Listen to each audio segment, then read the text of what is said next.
It's my pleasure to be here this evening to ask you to join together with me to welcome Les Brown for his third in a series of 4 classes. Les is one of the most inspiring, motivational teachers in America today. When I heard him 3 years ago, it actually brought tears to my eyes, and I rushed one of my sons over afterwards to introduce him to Les. And my feeling was, every young person in America needs to hear this man. Because if you could start them out young, learning the kinds of ideas that he can put across so beautifully and so enthusiastically and so from the heart, it would change America.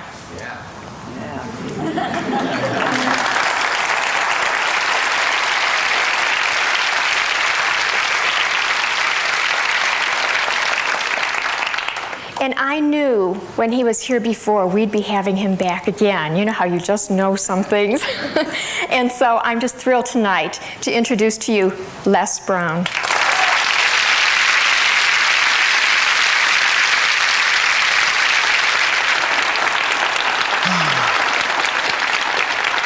Good evening.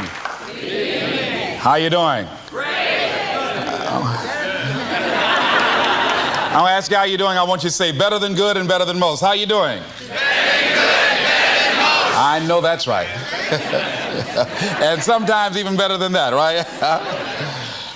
I'd like to just let you know I really appreciate the opportunity to share some time with you again. Why don't you give Lenore a round of applause, please? Very beautiful personality.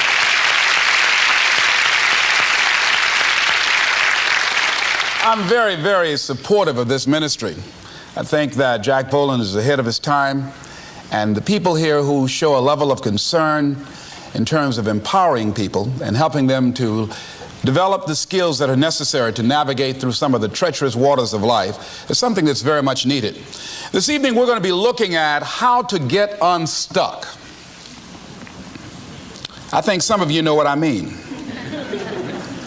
Sometimes we have to ask ourselves, what's using my life?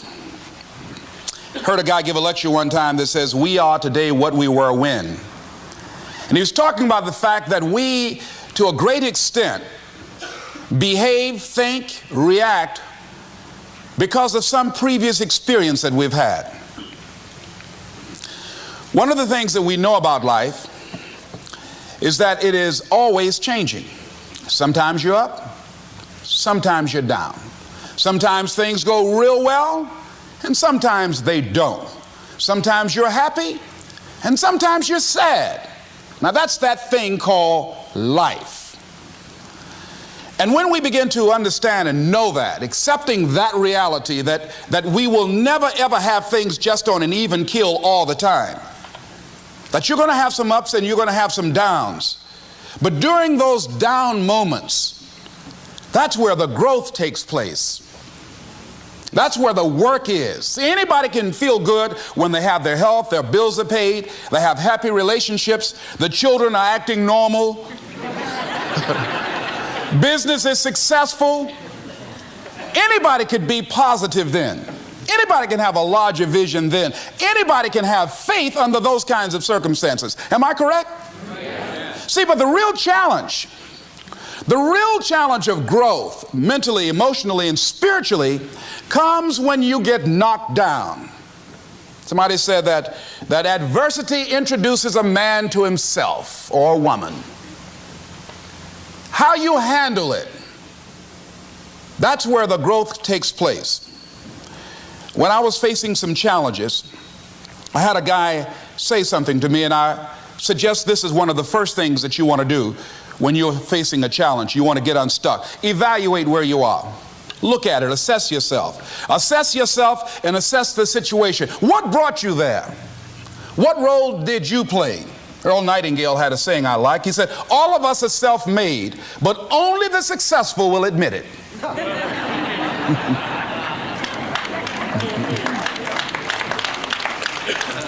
What has brought you to this point?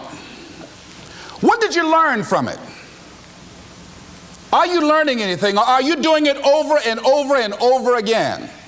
Somebody said that insanity is doing the same thing in the same way, expecting a different outcome. Are you going through it, or are you growing through it? Are you bigger and better because of it?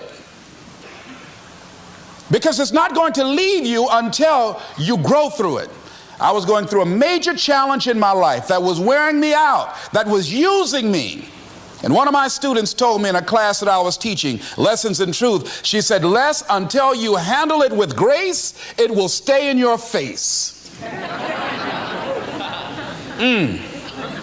And it stayed there a long time. The challenges of life. How do we get stuck? A friend of mine went through a divorce. My best friend. He had a wife that did not love him as much as he loved her. It was his first real true love. He was a very religious man. Did not believe in divorce. He made a mistake. And he paid for his mistake with a lot of pain, a lot of tears. And there came to a point where he knew he should have gotten a divorce. But he was stuck. He was stuck in something called revenge. He said, she's made me so miserable, I'm going to pay her back. He was stuck. And he stayed in there longer than he should have because it began to attack him. It began to affect him psychologically. And as a result of that, when he eventually did get a divorce, he took that same attitude to other relationships, looking for something to go wrong. He was burned so badly, he did not want to risk pain again. He was going in relationships trying to avoid pain. When it became too close, he would do something to make sure the relationship did not work. He would always try and find something wrong with the person because there are no perfect people. So if you look for it, you can find it. He was stuck in revenge. Another friend of mine, working on a job, loved the company very much, expected to retire there. And one day they called him in the office, asked him for his badge and identification, called the security man up, walked into his desk, told him he was fired and he had to leave then. He was devastated. And if you came anywhere near him, he will tell you his story, as we all have stories. Even when he got a job, he went on the job telling anybody who would listen how they fired him unjustly. And he always ended with, it wasn't fair. Life isn't fair. Life just is. It's not fair that birds eat worms, and they do. So we can't even deal with what's fair. But he's stuck in the fact that it's not fair. I don't deserve that. They were wrong. I used to be a state legislator in Columbus, Ohio. During the break, we used to go out on the front lawn of the Ohio legislature, at the Capitol there, and observe people as they came by. There was one particular person that all of us knew. The children, adults, everybody used to pick at him when he came by. We called him Chicken Man. He had a feather in his hat. He had a toy chicken on top of his car that he would drive around the area in downtown, blinking his lights and occasionally blowing his horn. When he got out of his car, he would walk downtown with a baby carriage with two little baby dolls in there and a picture of a woman. And when you say something to him or came near him, you would hear him making the sounds of a chicken. All of us used to laugh at Chicken Man. We didn't know Chicken Man's story. Chicken Man woke up one morning around 3 a.m. and his house was on fire. He panicked and he got out of the window and left quickly, only to get outside to hear his children and his wife screaming for help. He ran back to the door to go in to save them, and the flames were too hot, too awesome. He tried to get in, he couldn't get in. He was desperate, frantic. Pretty soon the cries stopped. They perished in the fire. His brother-in-law came, found out that his sister had died and his nieces in the fire, grabbed Chicken Man and started beating him. You chicken, why did you save my sister? You're chicken, you're chicken. When the people pulled him off Chicken Man, they picked him up and said, are you all right? And Chicken Man looked at him and he started making the sounds of a chicken. he never ever overcame that tragedy. He was stuck from that experience. None of us knew why Chicken Man went around with this picture and these little dolls. I remember when I was stuck in anger for a long time, when I made a commitment to my adopted mother that I was going to purchase her a home. I'll never forget the experience of working real hard to get the money for the down payment. Someone had told me of a beautiful home in an exclusive area of Miami. I went to see it, took my mother there, and she said, yes, I want it. It was on the water. We went to the closing. My attorney said, Les, have you had a title search? I said, what's a title search? Well, we just take a couple of days to check it out and make sure there are no liens against the property that you might have to pay if you buy this home. The guy who was there selling me the house, he said, listen, he said, the only reason that I'm selling you this house and selling it at a loss is because I admire the fact that you want to purchase this house for your mother. I have another guy who will give me substantially more money, but I like you. And I've got to get back to Philadelphia. Now, if we cannot consummate this deal now, then the deal is off. I said, there are no liens against the property? He says, no, of course not.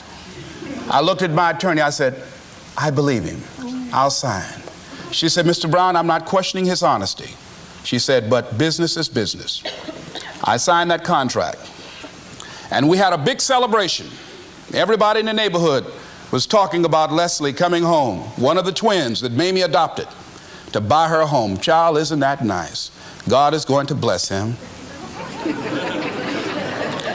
A few weeks later, I received a letter, a registered letter, indicating that the house was going up for sheriff's sale on the courthouse steps. A man had filed a $12,000 lien against the property because the previous owner owed him that money. And if I did not come up with $12,000 in 30 days, he was going to sell the house to the highest bidder. I called this man and said, Mister, my name is Les Brown. I purchased this house. I had nothing to do with your prior bill. He said, that's not my problem. He said, you should have had a title search. I said, can you give me time? I said, my mother is an older lady. She has a bad heart. And I said, please. I said, if you just give me the time, I don't know how I'm going to do it with the house note and everything else, but I think I can pay you at least $2,000 a month, and within 6 months, somehow I will pay you your money. He said, no, I want it all in 30 days or you get out. I did everything I could, racked my mind thinking about how I could get $12,000 because I took everything I could to get the money just for the down payment and the closing. I finally had to face the reality that I wasn't going to be able to do it. I was up around 2 o'clock in the morning walking back and forth thinking, how was I going to tell my mother this? My children were there in the room sleeping all night long. I agonized over this. I lost over 23 pounds. Pretty soon I went in the room where my mother was sleeping and I said, Mama, I got down on my knees by the bed. I said, Mama, I got to talk to you. And she said, what's wrong? I said, Mama, I said, we got to get out the house. I said, in my haste to buy the house, I made a mistake. She said, that's all right, baby. I didn't like this house anyhow.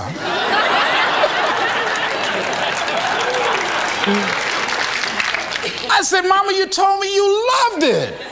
I brought our friends out here to see it. She said, you know I have arthritis in my knees, and I don't like going up the steps, but I knew it made you happy. You loved it so much.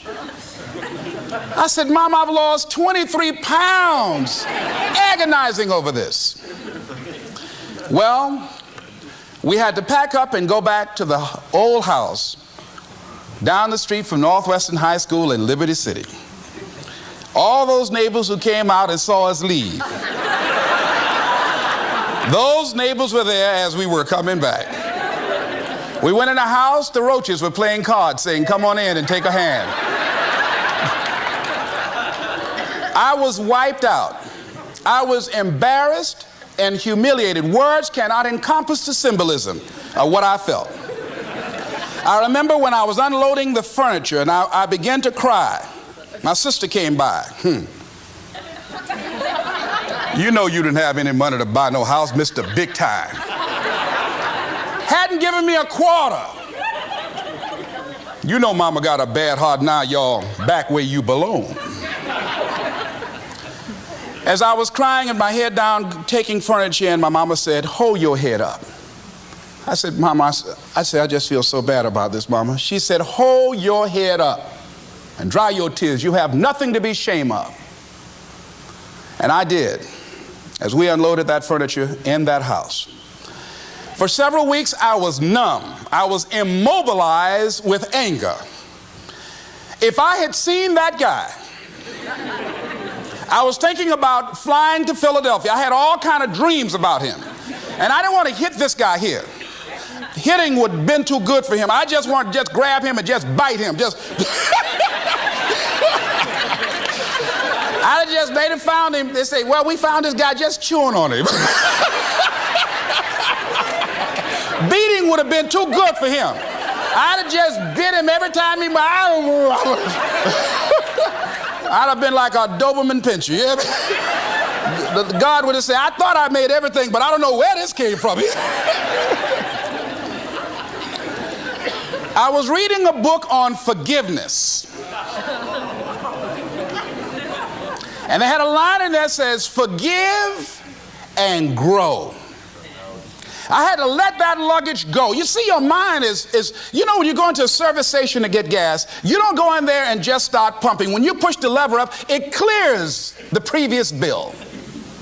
By the same token, if you want to begin to move, you've got to clear your mind of all the unnecessary luggage and baggage that's weighing us down. I couldn't move. I couldn't think about what am I going to do to get out of this situation, because I was so concerned about what happened and what he did to me and how bad it was. I was so stuck in that I couldn't even focus on what I should have done. Feeling sorry for myself and angry, and none of that was taking me anywhere. So pretty soon I learned through effort, made a conscious, deliberate, determined effort. I had to let it go. I had to forgive it. Let it go and begin to focus on developing myself. And I say to you, you're going to have people to do things to you. Things are going to happen to you. And the most important thing to do is to harness your will and let it go and move so you can grow, so you can get on with your life. It doesn't matter about what happens to you. What matters is, what are you going to do about it? Amen. What are you going to do now, Les? Huh? How long are you going to tell everybody at the bus stop and anybody who would stand and listen to you? How long are you going to repeat the same thing over and over and over and over and over again? How many times do we have to hear that? Don't go around telling people what your story is. Everybody has a story. 80% don't care and 20% glad it's you.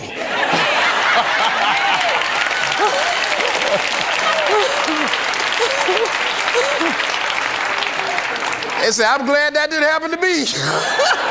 Sometimes you think you got some problem. You hear somebody else's problem, and if their problem is real bad, it makes you feel good.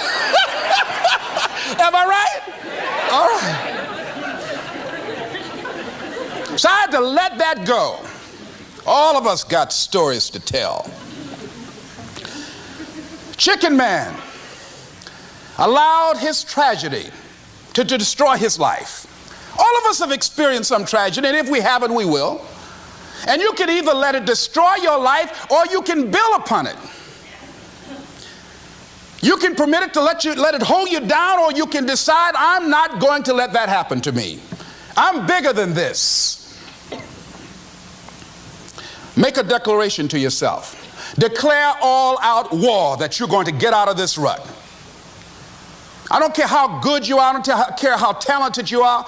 I don't care how much you work on yourself. There are some times when things aren't going to go right. They just are not going to go right. There are times when anything that can happen will happen. Murphy's Law will be knocking at your door. Why? I don't know why. That's called life. And you have to deal with it. Sometimes your life will be in a slump, just like sports. Some of the best shooters can't hit baskets different times in games. They get in a slump. Do they sit on the sideline and say, I just didn't hit a basket today? No, they continue to execute. I suggest to you that if you are facing a challenge, don't stop. Stay busy. Work your plan. Continue to do those things that you know that work for you after you have evaluated yourself in the situation. Continue to move. Stay busy, stay busy, stay busy. Repeat out to me. Help somebody. And help yourself. Because what you give is what you get. Find somebody that you can help so you can forget about you for a moment. See, sometimes the best thing to do is to be. Sometimes you have to just back up and go within yourself. A bow and arrow, you can't take a bow and just push it out an arrow. You just can't push the arrow out. You have to pull it back and then release it. Sometimes you have to back up and go within and pray and meditate and recharge your batteries. Go away, clear your head, and then come back and look at it from a different vantage point. Don't operate while you're under the spell or the effect of what's going on. Next thing is that you've got to activate the thinker in you. Don't allow your emotions to control you. We are emotional, but you want to begin to discipline your emotion. If you don't discipline and contain your emotions, they will use you. Your mind goes on automatic, just like a God. You know, I loved reading the book called As a Man Thinketh by James Allen. He uses the analogy of the mind being like a garden. You know, weeds don't have to have any encouragement to grow. You don't have to water them. They don't have to get sunshine. They don't have to have fertile ground. They will grow through the cracks of a sidewalk. Am I right? But if you want to grow orchids or roses or any kind of exotic flowers, there are special processes and procedures you must go through.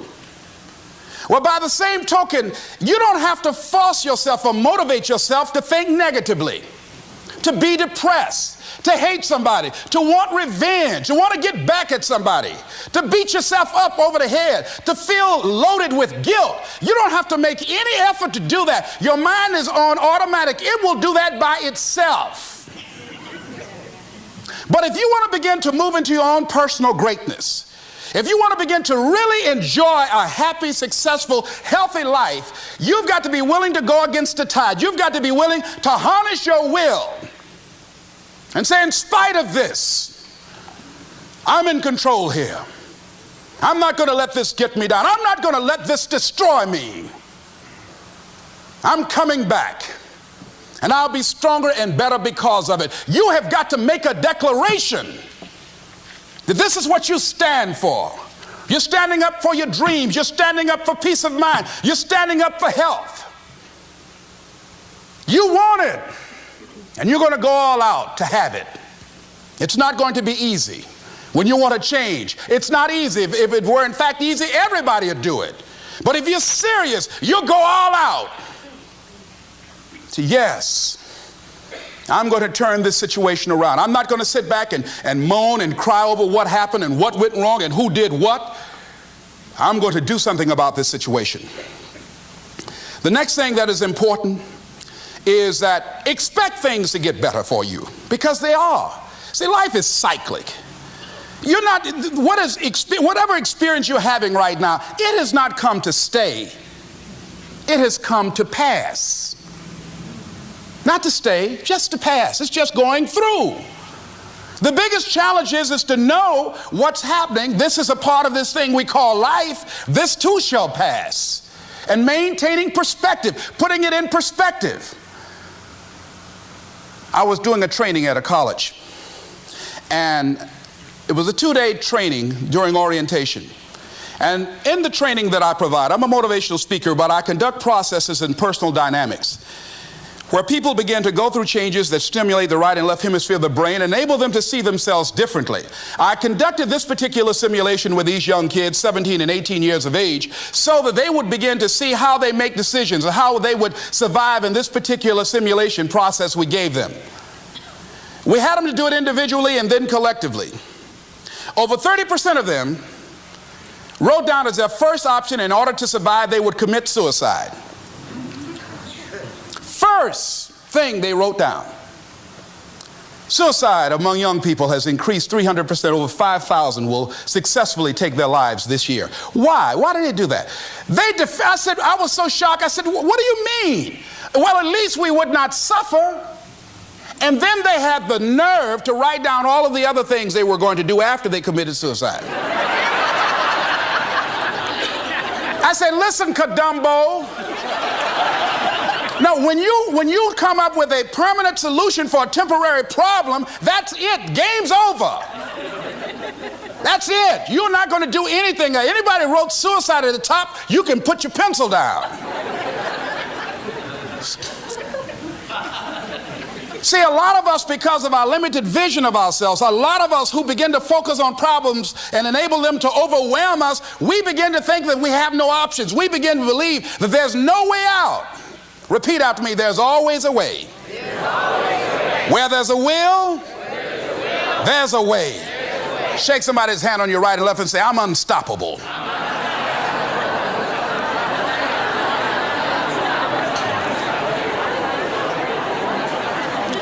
You've got to make those kind of declarations to yourself.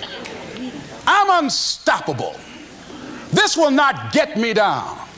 And if I get knocked down, I'm going to be like Leo Pascal. You said you're going to have some low moments in life, but when you do, you will have high lows when you work on yourself. What are some of those things that you can do during this period of time? Go for walks. Do some things for you. Just go for a stroll so you can engage in some reflective thinking on life, on yourself, looking and enjoying the universe, smelling the roses along the way. Listen to upbeat music, music that inspires you. I have oldie but goodies. I have strategies that I engage in to recharge my batteries. I'm preparing for that because I know things are going to happen that I cannot anticipate. A very good friend of mine died the other day. I had a program for myself. I have books that I read that inspire me, tapes that I listen to that fire me up. Because you're going to have sometimes low moments when you won't want to get out of bed. You just want to stay there. At times you won't want to come out the house. At times you'll be feeling bad and don't know why. What's wrong? I don't know. Just leave me alone. Why did that happen? I don't know. It's called life.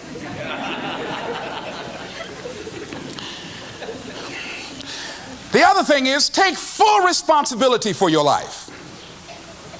Accept where you are and the responsibility that you're going to take yourself where you want to go. Someone said we have two primary choices in life. We can either accept conditions as they exist, or we can take the responsibility to change them. See, a lot of people want to exempt themselves from taking responsibility. All they want to do is talk about the problem. Every time you see them, they'll tell you their story over and over and over and over again. No, no. You want to take responsibility for your life. I got me here, I can get me out of this. And I'm getting out. I'm not going to be a volunteer victim. George Bernard Shaw said there are two kinds of people in life.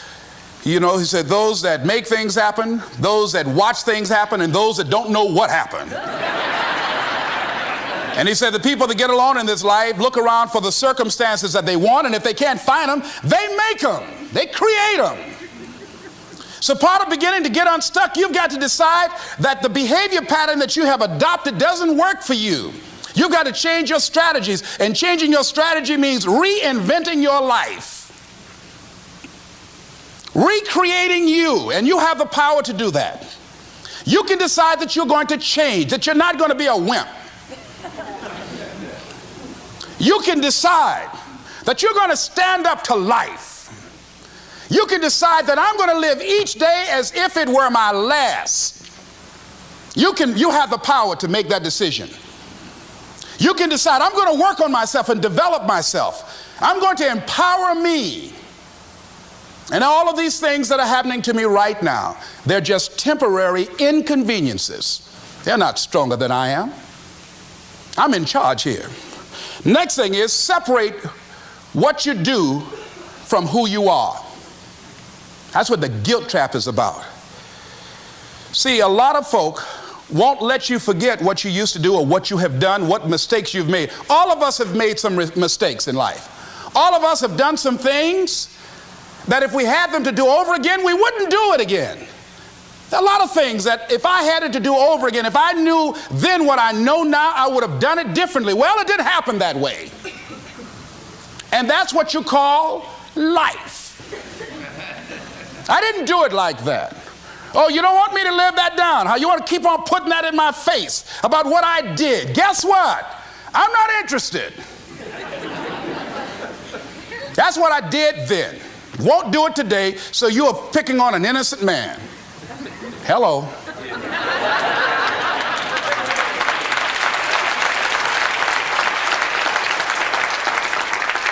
So as you're in the process of reinventing your life, write a description of the kind of person that you want to be. What are the things that you must overcome? What qualities about your personality you know that you're going to have to change, because those particular characteristics are liabilities to you? What are your assets? What are your strong points? Look at and evaluating yourself to make that determination.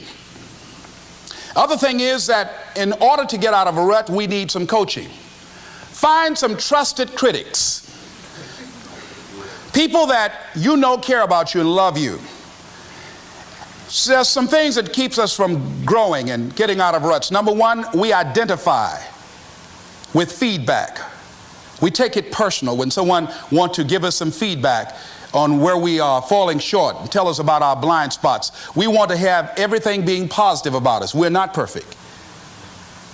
It hurts. I have a friend who's a trusted critic. I don't like him, but I love him. He doesn't tell me the things I want to hear. He tells me what I need to hear so I can grow. It hurts. It hurts when he put me on the hot seat. I can't stand it. But that's the only way that I can grow. And I'm glad that he loves me enough to risk our friendship to tell me what I need to hear, not what I want to hear. Get a support group, somebody that you can talk to. People who perhaps might have a similar problem. Support groups are very powerful, that you can share some of the challenges that you're going through. And it might be a situation where one person can give you an idea of how they handle that situation and create an opening for you. Begin to stimulate some possibilities in your mind on how you can resolve the problem. We can't grow by ourselves. As I mentioned before, we grow from people and projects. The other thing is about life, when things happen to you, when you permit things to use you, you can't change the past, but you can interpret. You can reinterpret how you see it. For years, I was going around with a heavy load on my shoulders, feeling bad because I was adopted, doing interviews for adoption agencies and foster homes. And I was on television once, and I told these people in this particular interview that I was giving away my twin brother and I when we were 6 weeks of age. A friend of mine, fortunately, was listening to the program. And she said, Les, I'd like to have lunch with you. And so I went over to see her. She said, when a woman carries a baby for 9 months, feeling that life movement in her, it's automatic and natural for her to learn to love that baby, to expect it to come here when she bears the pain to bring it into the world. Your mother, Mamie Brown, when she came in to adopt you guys, she didn't go through that process. She looked at whoever your biological mother was and said, I'll take him. You weren't given away less. You were chosen with love.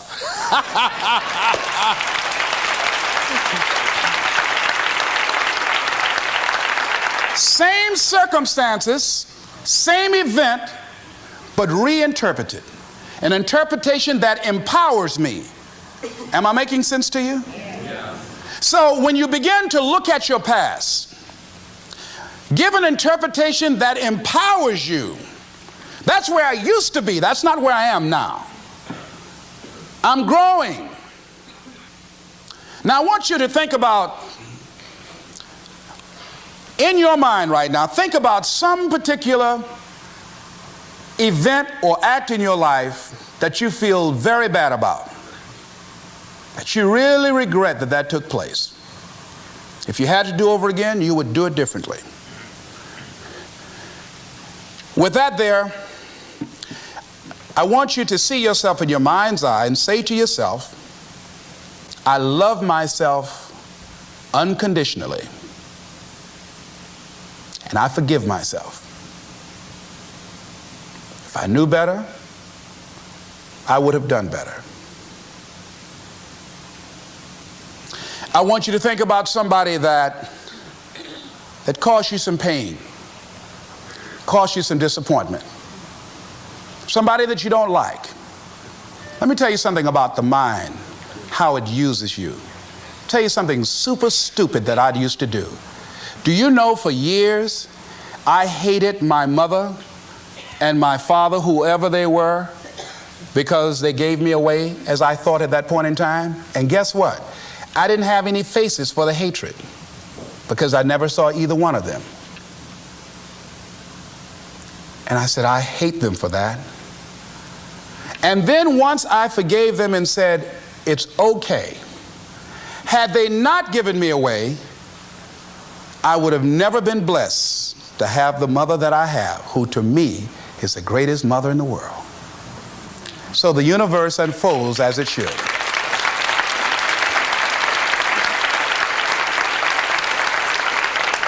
But when I went through this process, saying forgive them, I remember in my mind as I was trying to picture these people, I had two individuals in my mind standing there with no faces because I didn't know how they look.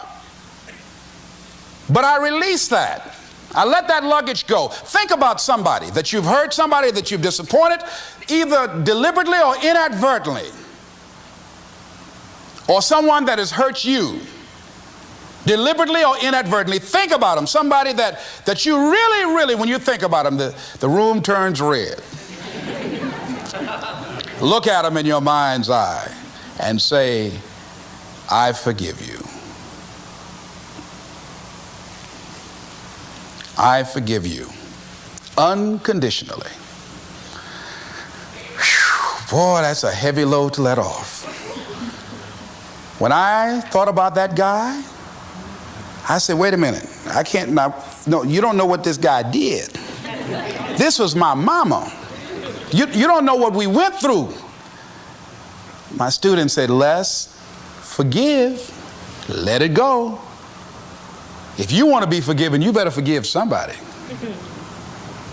None of us are perfect. All of us have made some mistakes. And it wasn't easy. It's not easy forgiving, am I right? It's hard. See, everybody won't forgive.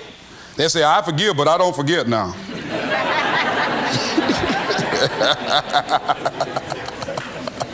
Let it go so you can grow. Let's get a little demonstration here. Throw it up on this side here, right? Demonstrate it like this. Let's go. I throw away negative thoughts. Revenge. Guilt. Anything that's been holding me back. Now with that right hand, let's bring something in. I bring in love. Peace of mind. Good relationships. Whole lot of money.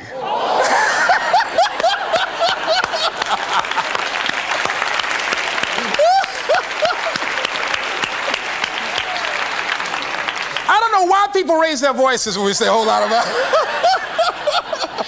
I mean, they get serious too, you know what I mean? And usually people don't use one hand, they use two hands. They try to borrow somebody else's hand, you know?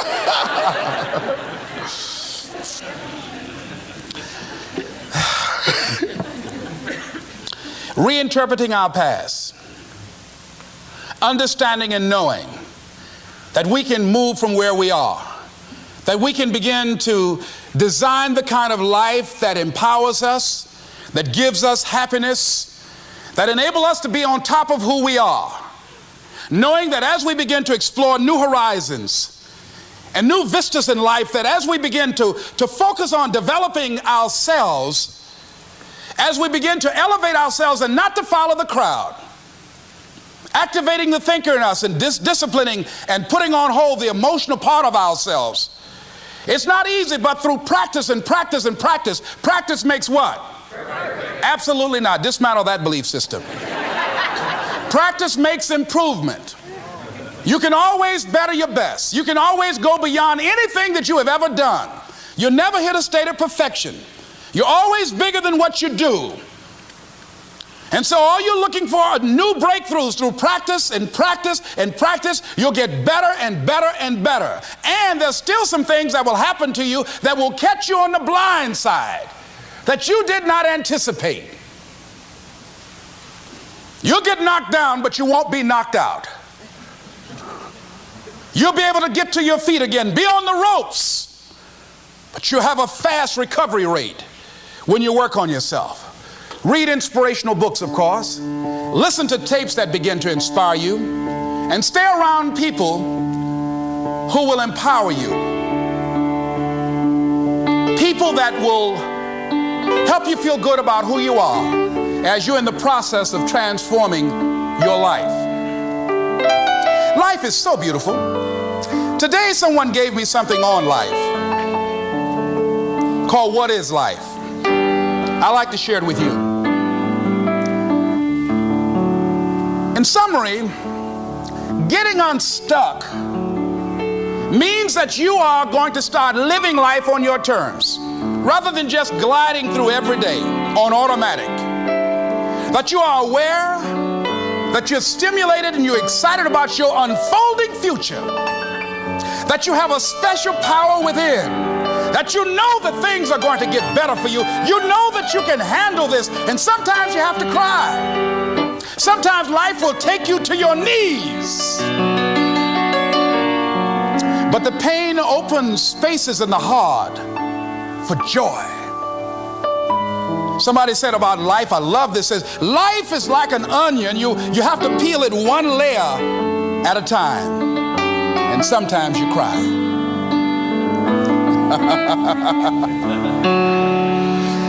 This author said about life, life is a challenge. Meet it.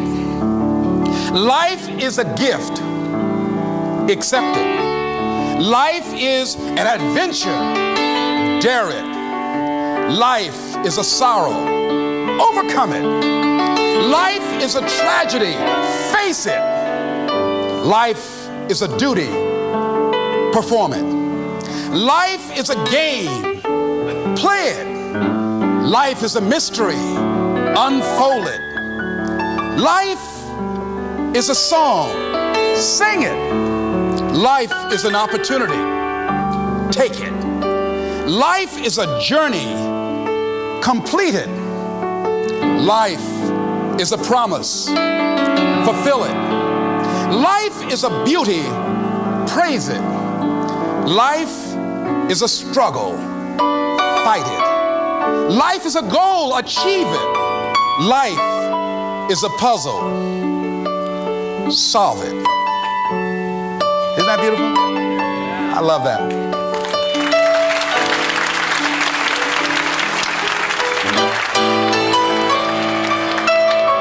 Remember something I heard in high school. It's called, I met a man today. At first I said he's Irish, for he has an Irish way. A sympathy and friendliness that warms you through and through. And then I thought, oh no, he's not. He really is a Jew. His eyes so dark and eloquent, like eyes of pearl, like those of Peter maybe, or perhaps Emmanuel. He stood there with a quiet grace, so slim he was and tall. I knew he was an Englishman and not a Jew at all. And yet his skin was very fair, a Viking he could be, such as those who cast their ships against the sea. His hair was dark with the mist of India, Japan. His courtesy was China's own, his dignity Iran. I met a man today and he was marvelously fair. He really was a child of God, and he came from everywhere. This is Mrs. Mamie Brown's baby boy saying it's been a plum-pleasing pleasure as well as a privilege. Thank y'all here.